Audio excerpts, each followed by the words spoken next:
Bon, vous ne me connaissez pas encore tous, mais vous connaissez sûrement Twilight.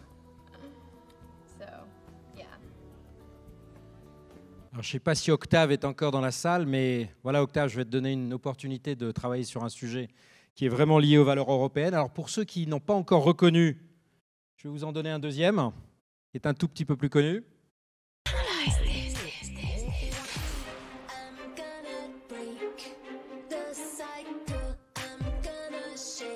On a un petit souci.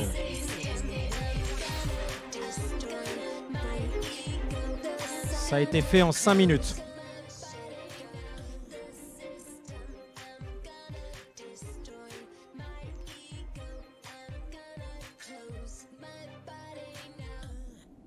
Moi, je m'aime bien là-dessus, là. Bon, pour ceux qui me connaissent, voilà. Alors, je suis venu vous parler d'un projet qu'on a démarré il y a quelques mois au niveau franco-allemand, qui est aujourd'hui un projet qui réunit 3500 personnes dans 23 pays européens, qui est le projet de créer une agence d'innovation de rupture sur le modèle d'ARPA. Alors, on l'a appelé JEDI pour une raison simple. Vous entendez souvent, que ce soit nos responsables gouvernementaux, que ce soit au niveau de la Commission européenne, des gens pleins de bonne volonté qui disent « l'Europe avance dans le domaine de l'intelligence artificielle ». Après, il faut quand même se mettre de manière consciente, et que tout ça est la faute des grandes plateformes, de Facebook, de Tencent, etc.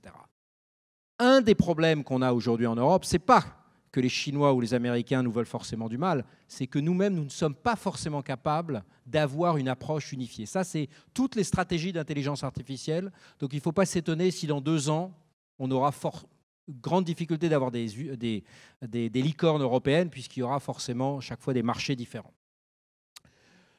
Quand vous regardez de manière, et je ne suis pas là pour vous déprimer en ce milieu d'après-midi, quand vous regardez les positions de leadership qu'on a, quand vous regardez tous ces sujets-là, vous vous posez la question, où sommes-nous aujourd'hui leaders? Alors, Octave nous dirait que dans le cloud, c'est pour ça que je l'ai mis en dernier, on a une chance de revenir en tête. Enfin, il ne faut quand même pas oublier que nous sommes qu'à 4% de part de marché européen dans le cloud. Mais sinon, sur l'IA, sur le quantique, sur le véhicule autonome, sur les semi-conducteurs qui ont complètement disparu d'Europe, sur tout ce qui est en dessous du 10 nanomètres, donc tout ce qui va être aussi clé pour l'intelligence artificielle, aujourd'hui, nous ne sommes nullement en position de leadership. Alors, on va me dire, oui, mais c'est parce qu'on n'a pas assez d'argent. Eh bien, pas forcément. Quand vous regardez cette somme, et ici, ce n'est pas un discours politique d'un des partis populistes qui dit qu'il faut sortir de l'Union européenne, mais ça, j'aimerais tordre le cou à un mythe qui existe que les Chinois ou les Américains ont des sommes d'argent considérables et que nous, en Europe, on n'en a pas. Nous avons, depuis 1984, uniquement au niveau de l'Union européenne, déversé 200 milliards d'euros. 200 milliards d'euros. Donc en France, ça ferait, me dirait ma grand-mère, plus que 1000 milliards dans la recherche et le développement. Alors tout ça a été extrêmement profitable. Quand vous me déversez de l'argent, il y a toujours des effets positifs. Oui, je pense que c'est important, quelqu'un prenait la photo. Je pense que c'est quand même important, dans ce nouveau démarrage d'une Commission européenne, de se poser la question, est-ce que le problème n'est pas juste un problème d'argent, mais est-ce que ce n'est pas juste un problème de méthode? Quand vous voyez la DARPA en face, qui est cette agence américaine qui est à l'origine d'Internet, qui est à l'origine du GPS, mais beaucoup plus proche de nous, qui est à l'origine de Siri, hein, donc tout ce qui est reconnaissance vocale par l'IA, ou bien de la première véhicule autonome en 2004 qui est devenu Waymo, donc division de Google, tout ça ont été des challenges de la DARPA, c'est-à-dire des challenges sur des sujets aujourd'hui qui, comme le disait tout à l'heure Octave, qui concernent non pas aujourd'hui mais le demain, c'est-à-dire le coup d'après, le coup où l'Europe peut revenir en tête. Et la raison pour laquelle tout ça est important, elle est synthétisée là-dessus. On est de moins en moins dans un monde linéaire, on est de plus en plus dans un monde où aujourd'hui, si vous êtes dans la linéarité de la fusée, des générations d'iPhone, des générations de cloud, etc., vous avez aujourd'hui une chance de plus en plus importante en fait, de passer à côté de la prochaine rupture. J'ai essayé de symboliser quelque chose, parce que souvent on nous dit oui, mais cette rupture, c'est finalement un cycle, etc. La chose qui est réellement différente aujourd'hui par rapport à avant, c'est que la masse de données qui a été générée depuis l'aube de l'humanité, hein, ces 3 zettabytes jusqu'en 2012, ça a été multiplié par 10 dans les 6 dernières années, ça va être à nouveau multiplié par 2 dans les 6 à 9 prochains mois, fait que les systèmes autonomes, l'IA, vont devenir des éléments absolument essentiels parce qu'on est de moins en moins capable d'anticiper, on est de plus en plus dans la nécessité d'expérimenter. Alors vous allez me dire quelle est la relation avec les films que je vous ai présentés. Eh bien, une chose simple, c'est qu'aujourd'hui, un des domaines dans lequel on pense que l'IA va avoir un impact absolument majeur sur tout ce qui a une certaine réputation, que ce soit les marques, que ce soit les institutions financières, que ce soit les responsables politiques, c'est le sujet des deepfakes. Donc des deepfakes, c'est ces fausses vidéos générées par l'intelligence artificielle. Et vous avez vu les deux exemples que je vous citais avec Twilight et avec Bond.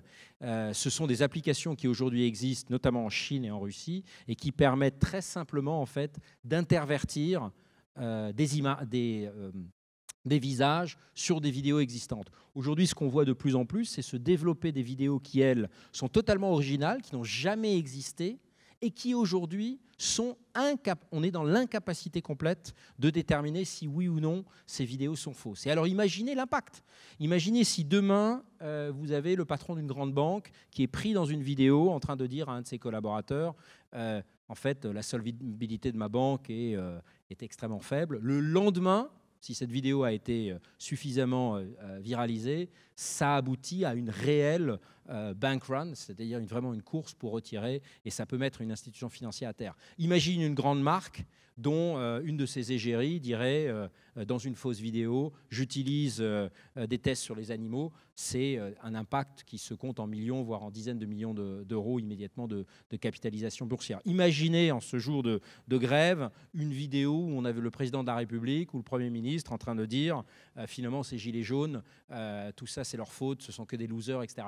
Impossible aujourd'hui à déterminer si oui ou non c'est une fausse vidéo. Donc pour nous, c'est une menace absolument majeure, mais c'est tout de suite une opportunité pour les Français et les Européens de repasser en tête. Alors le problème, c'est qu'aujourd'hui, qui c'est qui réellement se mobilise sur ces sujets-là? Alors j'ai pris cette vidéo parce qu'elle est à la fois très bien, puisqu'elle témoigne de la capacité d'attractivité de notre pays, et je sais que je marche un tout petit peu sur les œufs, mais ce qui me gêne un petit peu, c'est que quand vous voyez qu'il y a au premier rang, alors vous avez quelques start-upers français bien, je ne sais pas si Octave Klaba d'ailleurs est sur la photo, oui il l'est, vous le voyez, il est sur le deuxième rang sur la droite, mais on a en premier Satya Nadella, Mark Zuckerberg, Ginni Rometty d'IBM et le patron de Uber.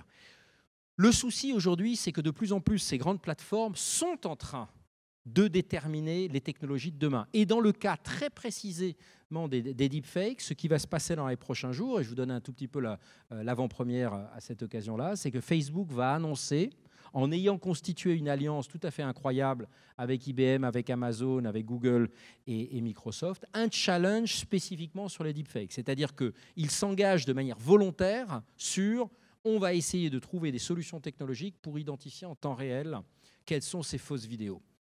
Mais là, on peut se poser quand même la question, est-ce que nous, en France et en Europe, on a envie de plus en plus déléguer la qualité du débat public? Et j'ai essayé de vous sensibiliser à quel point ces deepfakes peuvent avoir un impact extrêmement déstabilisateur sur la politique, sur les marques, sur les grandes institutions. Est-ce qu'on veut déléguer cette capacité de déterminer ou pas la qualité du débat public à Facebook? Imaginez vraiment le transfert de souveraineté. Alors il ne s'agit pas aujourd'hui de faire une Europe forteresse, ça ne sert strictement à rien, mais ici il s'agit de se dire mobilisons-nous, mobilisons tout l'écosystème de la deep tech en France et en Europe pour essayer de trouver nous-mêmes une solution à un problème qui est à la fois les frontières de l'intelligence artificielle en ce moment, hein, c'est une branche particulière qui s'appelle les réseaux génératifs adversaires, les GANs, ou bien est-ce qu'on veut laisser entièrement ces plateformes prendre le contrôle finalement sur la qualité du débat public, qui est quand même l'essence de notre démocratie. Donc voilà ce qu'on a décidé de lancer, si le film se lance.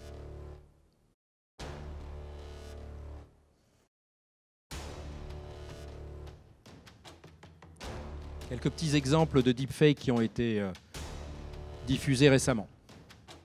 Today, we eradicated AIDS. President Trump is a total and complete dipshit. Yeah, I was just really surprised. L'égérie de Dior. The more we own you. Après les fake news, Voici le deepfake ou l'art ultime de la désinformation.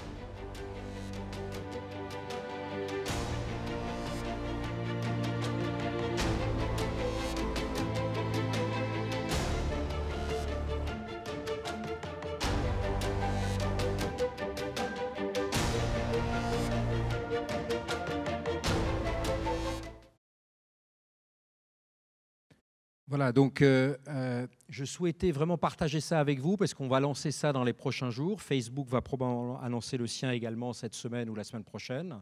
Donc il est absolument essentiel qu'on ne soit pas tout le temps en train d'être dans une position de suiveur, mais que nous-mêmes, en France et en Europe, on essaye d'inventer les technologies de demain, celles qui vont permettre de générer les business également qui suivront. Donc je vous encourage tous à suivre ça, peut-être à suivre notre fil Twitter, c'est sur ça qu'on va annoncer notre challenge. Peut-être un dernier point sur Jedi lui-même, parce que c'est parfois pas très bien compris ce qu'on fait. Donc vous l'avez compris, on lance des grands challenges sur des défis technologiques. On considère, j'ai beaucoup entendu parler de valeur juste à l'instant avec Yann et Octave, que la clé, c'est pas de faire de la technologie pour la technologie. Alors je caricature un peu, mais c'est ce qu'on voit quand même assez souvent aux États-Unis. On pense que le modèle original qu'on pourrait créer en Europe et de dire quels sont les grands enjeux de société. Là, on n'a rien inventé, hein. C'est les objectifs de l'ONU, c'est la santé, c'est l'environnement et le changement climatique. C'est ce qu'on a appelé le Human-Centric Digital Transition, donc en gros, en quoi on augmente l'humain et non pas on le remplace par le digital, donc tous les sujets liés à l'IA, la cyber, etc. Et enfin, les nouvelles frontières, donc tout ce qui est autour des océans et de l'espace. Et là-dessus, pour vous donner quelques exemples, on va lancer prochainement un challenge sur le remplacement du glyphosate, sujet divisif, politiquement compliqué, mais sur lequel on pense qu'il faut sortir par le haut, c'est-à-dire qu'est-ce que c'est les alternatives qu'on peut trouver à ces pesticides, parce que juste les bannir risquerait de nous amener à nouveau à un sujet gilet jaune et probablement à juste titre.